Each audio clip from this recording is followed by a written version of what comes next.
প্রিয় ছাত্রছাত্রী, তোমাদেরকে শুভেচ্ছা। আমি জানি তোমরা সকলেই সুস্থ আছো, পারিবারিকভাবে সবাই সুস্থ আছো, এ কামনায় আমার রইল। তো আমি তোমাদেরকে বিগত ক্লাসে একটি সৃজনশীল প্রশ্ন দিয়েছিলাম। তার মধ্যে 3টি পাত্র ছিল। প্রথম পাত্রে ছিল পলিমার, অর্থাৎ পলিথিনের মনোমার। পলিথিনের মনোমার কি আমরা জানি, পলিথিনের মনোমার হলো ইথিন। আর বিপাত্র ছিল প্রাকৃতিক গ্যাসের মূল উপাদান। প্রাকৃতিক গ্যাসের মূল উপাদান হচ্ছে মিথেন। তাহলে আমাদের প্রশ্নটি ছিল এ ও বি এর পারস্পরিক রূপান্তর। তাহলে আমরা উচ্চতর দক্ষতার প্রশ্নটি শুরু করতে হবে এভাবে।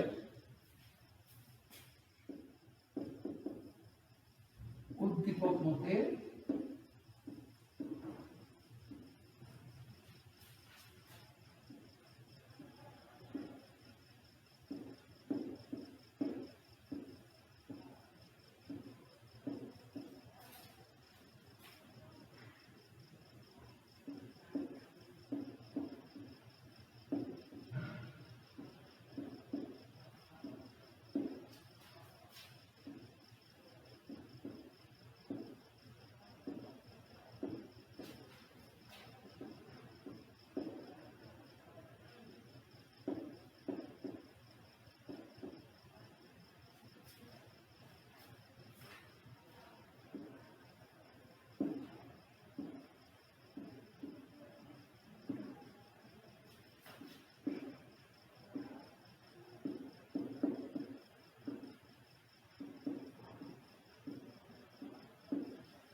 এই সেন্টেন্সটি প্রথম তৈরি করতে লিখতে হবে।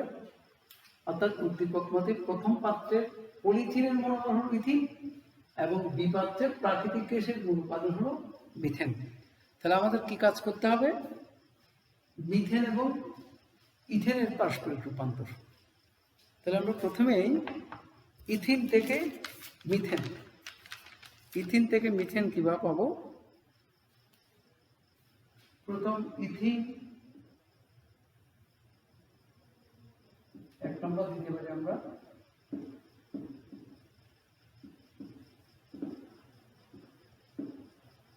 ইথিন হতে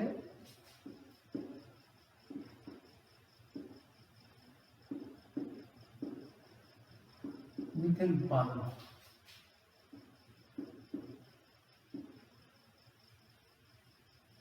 তো প্রিয় ছাত্রছাত্রী, এখানে কিছু প্রত্যেকটা রিয়াকশন হবে। এখানে এই রিয়াকশনগুলোর কিছু কথা একটু লিখতে হয়। তো রিয়াকশনের কথা আমরা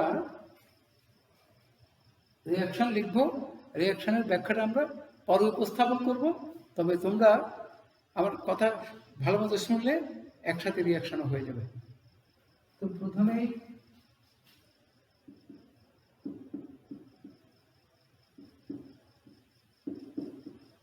ইথিন হতে মিথেন উৎপাদনে আমাদের একটা জিনিস খেয়াল করতে হবে। দেখো ভালো করে, ইথিন হচ্ছে 2 কার্বন বিশিষ্ট একটি অসম্পৃক্ত হাইড্রোকার্বন, মানে দ্বিবন্ধনযুক্ত যৌগ। আর মিথেন একটি সম্পৃক্ত হাইড্রোকার্বন, 1 কার্বন।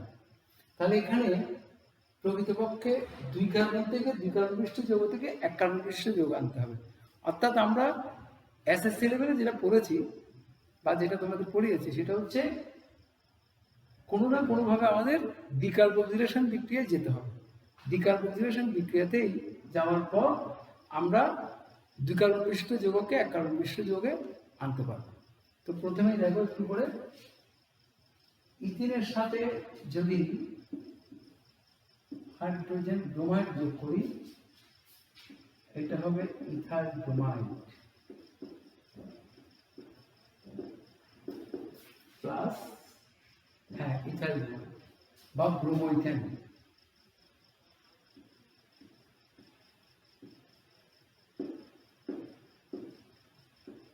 ব্রোমোইথেন, এটার নাম ইথিন। তো আমাদের মূল উদ্দেশ্য কি? আমাদের মূল উদ্দেশ্য হচ্ছে ইথিনকে ইথানোইক অ্যাসিডে রূপান্তর করা। ইথানোইক অ্যাসিডে রূপান্তর করতে পারলে তা থেকে ডিকার্বক্সিলেশন বিক্রিয়া আমরা মিথেন পাবো। আমার উদ্দেশ্য স্থির থাকতে হবে, আমাকে ইথিন থেকে মিথেন, তাহলে ইথিনকে হাইড্রোজেনের সাথে যুক্ত করলে ব্রোমোইথেন পাবো। এবার ব্রোমোইথেনকে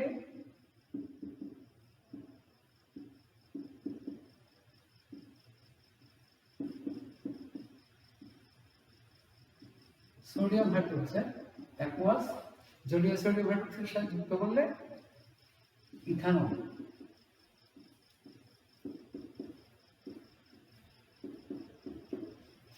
আর সোডিয়াম ব্রোমাইড।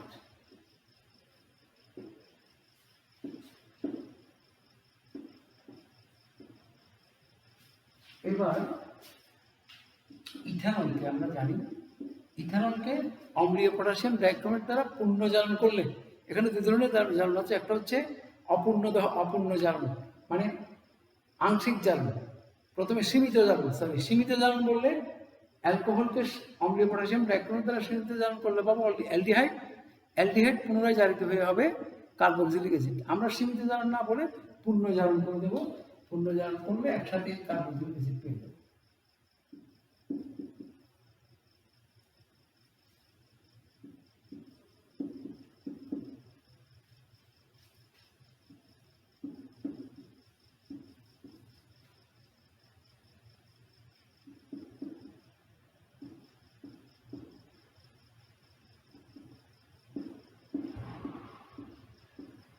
অম্লীয় পটাশিয়াম ডাইক্রোমেট, এই ইথানলকে অম্লীয় পটাশিয়াম ডাইক্রোমেট দ্বারা জারণ করলে, এখানে একটু পূর্ণ জারণ লিখে দিলে ভালো হয়। পূর্ণ জারণে ইথানল পূর্ণরূপে জারিত হয়ে ইথানিক অ্যাসিডে পরিণত হয়।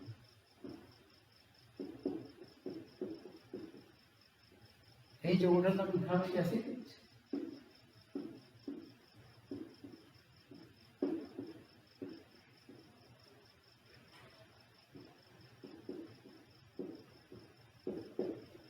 এইবার এই ইথানোইক অ্যাসিড,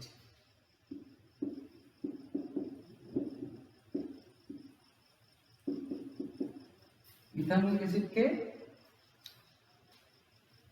মূলত এটা হচ্ছে ডিকার্বক্সিলেশন বিক্রিয়া। ইথানোইক অ্যাসিডকে প্রথম ক্ষারের সাথে যুক্ত করলে, বা শুধু ম্যাটালিক সোডিয়াম দিলে হবে, এখানে অসুবিধা নেই।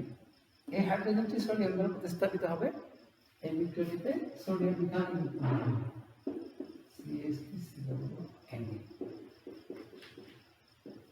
Sodium ethanoate. এর পরবর্তীতে এটার নাম কি?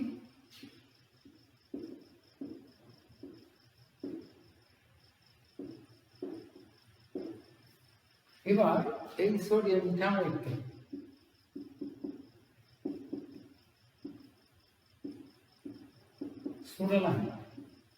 সোডালাইম হচ্ছে সোডিয়াম হাইড্রোক্সাইড ও ক্যালসিয়াম অক্সাইডের মিশ্রণ, অর্থাৎ সোডিয়াম ইথানোয়েটকে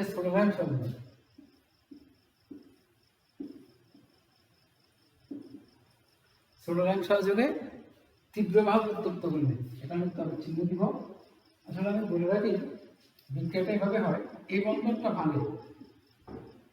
এটা প্রথম দিকে পড়ানো হয়েছিল তোমাদেরকে, একেবারে প্রথম বিক্রিয়ার মধ্যে সোডিয়াম ইথানোয়েটকে সোডিয়াম সহযোগে উত্তপ্ত করলে এই কার্বন এবং এখানে মিথাইল গ্রুপের এই কার্বনের সাথে এই কার্বন কার্বন সিম্বন্ধনের ভাঙন ঘটে, এই মিথাইল গ্রুপের সাথে হাইড্রোজেনটি যুক্ত হয়ে মিথেনে পরিণত হয়। আমরা এভাবেই পড়িয়েছি তোমাদের আগে, সোডিয়াম কার্বনেট।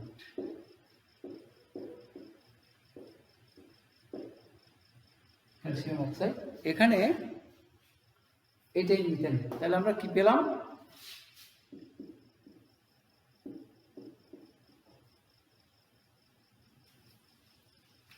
এখানে প্রথম ইথিন ছিল, দেখো এখানে 2 কার্বন ছিল, 2 কার্বন থেকে 1 কার্বন বিশিষ্ট মিথেন। তো এই প্রথমভাবে আমরা ইথিন থেকে, প্রথম প্রক্রিয়ায় ইথিন থেকে মিথেন পাবো, মানে এখানে পারস্পরিক রূপান্তর করলে ইথিন থেকে মিথেন পাবো, পরবর্তীতে পাবো আমরা মিথেন থেকে ইথেন।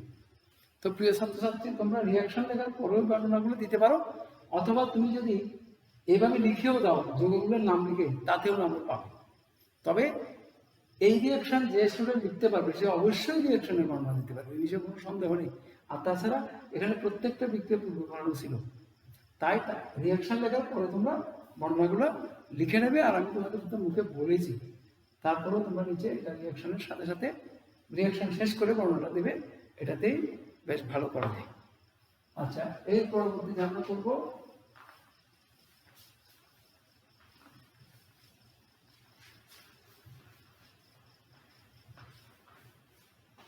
এটা কার্বন, একটা কার্বন কমলো, এখানে ইথিন থেকে মিথেন হলো একটা কার্বন কমলো, এটাকে বলা হয় উচ্চ পর্যায়ে আমরা শুনেছিলাম, এটাকে বলা হয় অবরোহ পদ্ধতি। আর এখন করবো আমরা মিথেন থেকে ইথিন প্রস্তুতি, এটা হচ্ছে আরোহ পদ্ধতি, মানে একটা কার্বন বাড়বে।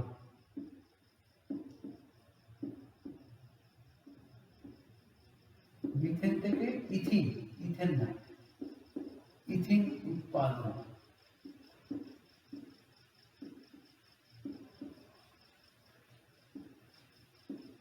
এক্ষেত্রে তাহলে আমরা কি কাজ করব, প্রথমে মৃদু সূর্যালোকের উপস্থিতিতে মিথেনের সাথে ক্লোরিন যুক্ত করে কি বানাবো, ক্লোরোমিথেন বা মিথাইল ক্লোরাইড বানাবো। এবার ওটাকে উডস বিক্রিয়া করতে পারি, অথবা মিথাইল ক্লোরাইড পেলে তার সাথে সায়ানাইড গ্রুপ যুক্ত করতে পারি। এই ধরনের কতগুলো বিক্রিয়া, আমি তোমাদেরকে সায়ানাইড গ্রুপ যুক্ত করার বিক্রিয়াটা এর সময় করিয়েছিলাম, অর্থাৎ কার্বক্সিলিক অ্যাসিডের প্রস্তুতিতে, কার্বক্সিলিক অ্যাসিডের প্রস্তুত প্রণালীতে তোমাদের মানে অ্যালকাইল হ্যালাইডের সাথে পটাশিয়াম সায়ানাইড যোগ করলে সায়ানাইড গ্রুপ যুক্ত হলো, তারপর পর্যায়ক্রমে আসবে জিনিসগুলো আমি একটু পড়াই। তাহলে প্রথম মিথেনকে মৃদু সূর্যালোকের উপস্থিতিতে, এখানে মৃদু সূর্যালোক,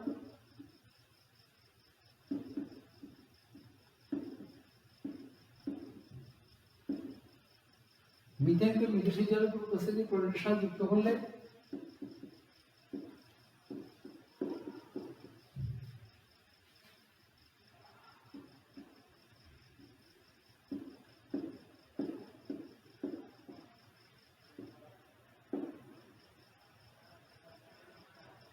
ক্লোরোমিথেন। আমাদের প্রক্রিয়াটি খেয়াল করতে হবে, এখানে কার্বন সংখ্যা বাড়তে হবে। তাহলে একটি কার্বন সংখ্যা বাড়ানোর উপায় হচ্ছে সায়ানাইড গ্রুপ যুক্ত করা। তাহলে সায়ানাইড গ্রুপ এমনি যুক্ত হবে না, সায়ানাইড গ্রুপ যুক্ত করতে হবে মানে অ্যালকেন থেকে অ্যালকাইল হ্যালাইডে নিতে হবে। অ্যালকাইল হ্যালাইড, এটাকে অ্যালকাইল হ্যালাইড বলা হয়। অ্যালকেনের সাথে একটা হ্যালোজেন পরমাণু যুক্ত হলো, অ্যালকেনের একটি হাইড্রোজেন পরমাণু হ্যালাইড গ্রুপ দ্বারা যুক্ত হলে যে যৌগটি হয় তাকে বলা হয় অ্যালকাইল হ্যালাইড। আচ্ছা, যাই হোক, আমরা এখানে ক্লোরোমিথেন পেলাম। এবার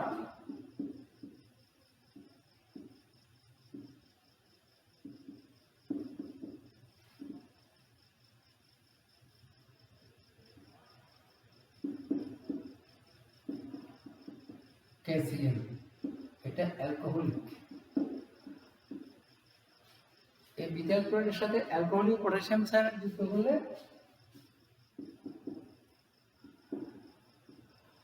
মিথাইল সায়ানাইড হয় প্লাস ক্যাসিয়ান হয়। এবার এটা সায়ানো মিথেন বলা যায় না, মিথাইল সায়ানাইড বলা যায়, মিথাইল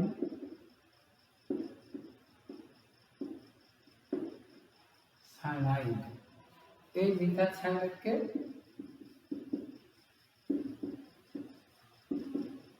আদ্র বিশ্লেষণ করতে হবে অম্লীয় মাধ্যমে। H+ দেব অম্লীয় মাধ্যমে, আর এখানে অম্ল ছিল, অম্লীয় মাধ্যমে মিথাইল সায়ানাইড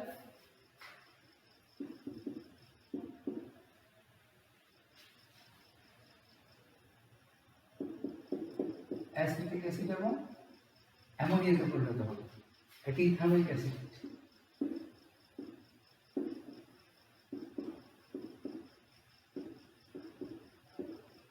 এবার দেখো, আমরা যদি ভুলে এখান থেকে এটার সাথে আবার মানে সোডিয়াম হাইড্রোক্সাইড যুক্ত করে সোডিয়াম ইথানয়েড, ওই তারপর তোমার সোডিয়াম সাহায্যে উত্তপ্ত করলে আবার সেই মিথেন হয়ে যাবে। তাহলে আমাদের উদ্দেশ্য ঠিক থাকতে হবে। মিথেন ছিল, এখান থেকে পাবো যে আমরা ইথেন। তাহলে ইথেন হলে কার্বন একটা বাড়তে হবে। তো এখন দুইটা কার্বন হলো, তাহলে ইথানোয়িক অ্যাসিড। তাহলে ইথানোয়িক অ্যাসিড থাকলো, এটা থেকে যদি আমরা ইথিনে নিতে হয়, তাহলে ইথানোয়িক অ্যাসিড থেকে আমরা বানাবো কি ইথানল, বা তার থেকে হবে ইথানল। তাহলে আমরা অ্যাসিডকে, অ্যালকোহলকে জারিত করলে পাওয়া যায় অ্যালডিহাইড, অ্যালকোহলকে জারিত করলে অ্যালডিহাইড, অ্যালডিহাইডকে জারিত করলে পাওয়া যায় কার্বক্সিলিক অ্যাসিড। বিপরীত ক্রমে কার্বক্সিলিক অ্যাসিডকে বিজারিত করলে পাওয়া যাবে অ্যালডিহাইড, অ্যালডিহাইডকে বিজারিত করলে পাওয়া যাবে অ্যালকোহল। আর ওই অ্যালকোহল পেলে অ্যালকোহলকে গাঢ় সালফিউরিক অ্যাসিডের উপস্থিতিতে উত্তপ্ত করলেই তোমার ওই অ্যালকিন পাওয়া যাবে, ইথিন পাওয়া যাবে। সেই জন্য আমাদের এখন টার্গেট থাকবে কার্বক্সিলিক অ্যাসিড থেকে কীভাবে ইথানল তৈরি করবে, ইথানল না ইথানল। তাহলে আগে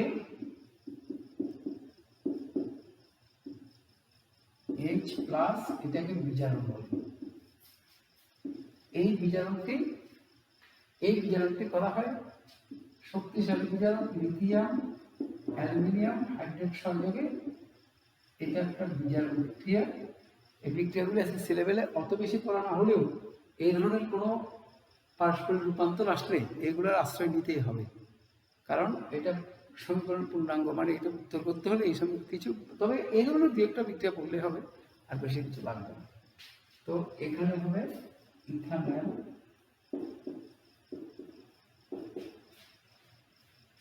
প্লাস পানি।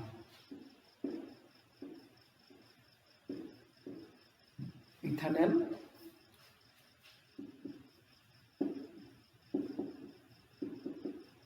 এটাকে পুনরায় বিজারিত করবে।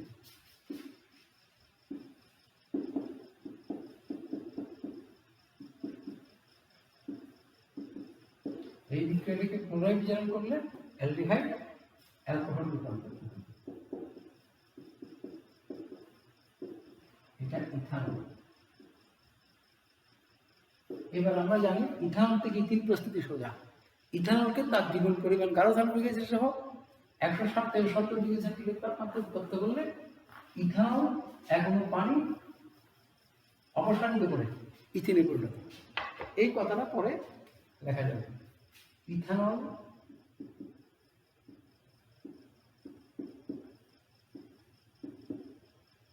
প্লাস সালফিউরিক অ্যাসিড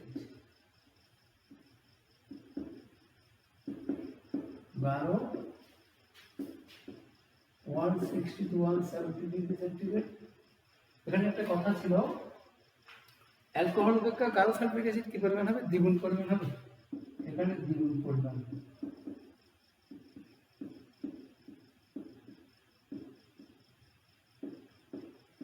দ্বিগুণ পরিমাণ গাঢ় সালফিউরিক অ্যাসিড।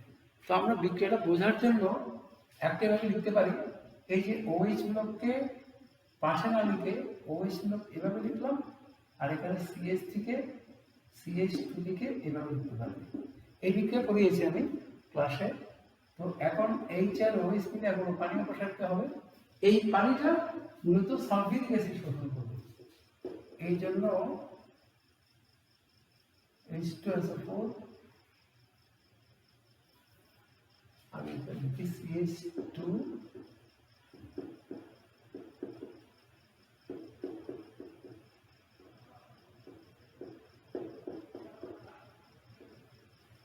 H2SO4 একটা এখন পানি শোষণ করলো, এই যৌগটার নাম হচ্ছে ইথিন। হ্যাঁ, এই বিক্রিয়াটি তোমার এখানে এই বিক্রিয়ায় পানি অপসারণ হয়। এটাকে তোমার সালফিউরিক অ্যাসিডের সালফিউরিক অ্যাসিড দ্বারা গাঢ় সালফিউরিক অ্যাসিড দ্বারা যখন মানে অ্যালকোহলের বিক্রিয়া হয়, এখান থেকে এখনো পানি অপসারিত হয়। এই বিক্রিয়ার মাধ্যমে অ্যালকোহল থেকে অ্যালকিন প্রস্তুত করা যায়। তাহলে আমরা কি বুঝলাম, মিথেন থেকে ইথিন প্রস্তুত করতে হলে মিথেনকে প্রথমে মৃদুসিদ্ধ অ্যালকোহল প্রস্তুতিতে বিক্রিয়া করে মিথাইল ব্রোমাইড বা মিথাইল ক্লোরাইড নিতে হবে। এর পরবর্তীতে তাকে অ্যালকোহল বানাতে হবে। অ্যালকোহল বানিয়ে